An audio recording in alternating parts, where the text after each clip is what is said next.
Salut à tous. Aujourd'hui, je vais vous faire une vidéo qui me tient particulièrement à cœur. C'est l'histoire des kettlebells. Parce qu'on entend beaucoup de choses sur ce sujet.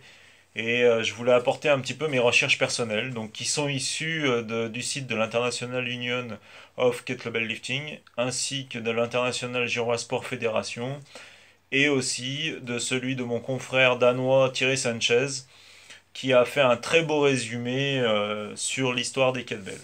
Donc j'ai pris quelques notes afin de faire quelque chose d'assez condensé et précis.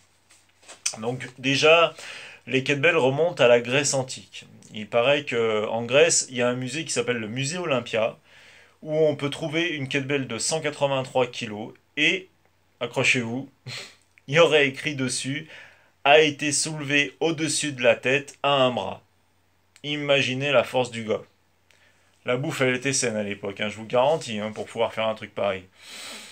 Donc le design des kettlebells a évolué au cours des années. On peut le retrouver à travers différents pays, en passant de l'Écosse par la Turquie, l'Iran, la Chine et même le Japon.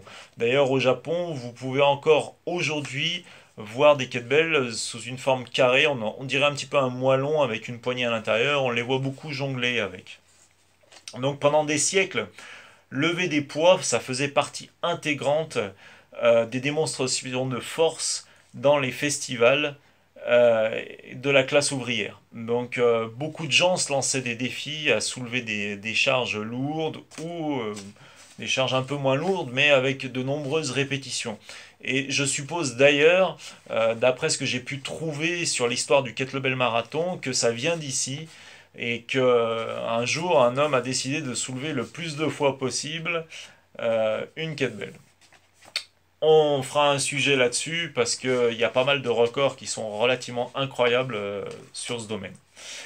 Revenons à notre histoire des kettlebells. Donc pendant des siècles, ça faisait partie de la vie intégrante de la classe ouvrière.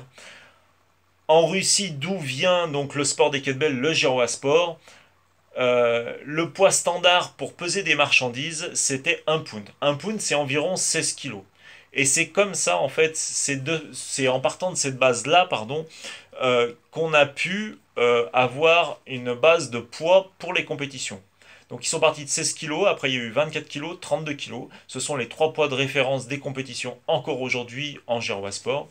Maintenant, on voit aussi des poids de 20 et 28 kilos, notamment en kettlebell marathon.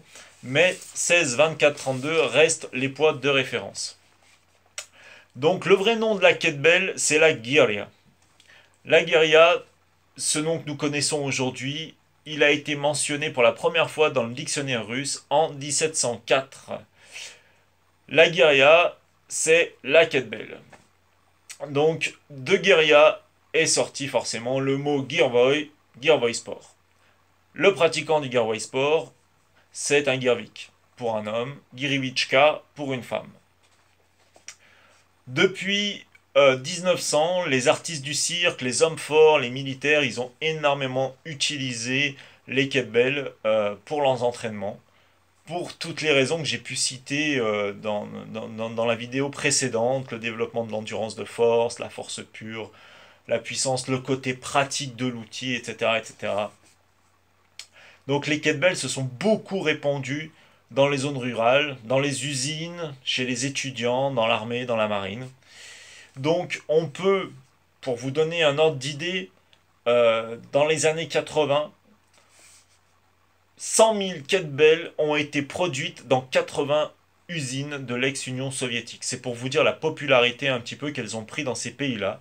Et ça ne cesse d'accroître encore aujourd'hui quand on voit la partie sportive et les entraînements avec kettlebell dans le monde entier. Voilà, j'espère vous avoir apporté quelque chose. J'ai fait super rapide, malgré que ce soit déjà un peu long. Et si vous avez besoin de plus d'informations, vous pouvez les trouver sur mon site kettlebellsport.fr. Je vous remercie d'avoir vu cette vidéo. Si vous avez aimé, likez, abonnez-vous à ma chaîne. Je vais continuer à faire régulièrement des vidéos autour des kettlebells, de son sport et tout ce que ça peut apporter. Merci à vous, à bientôt.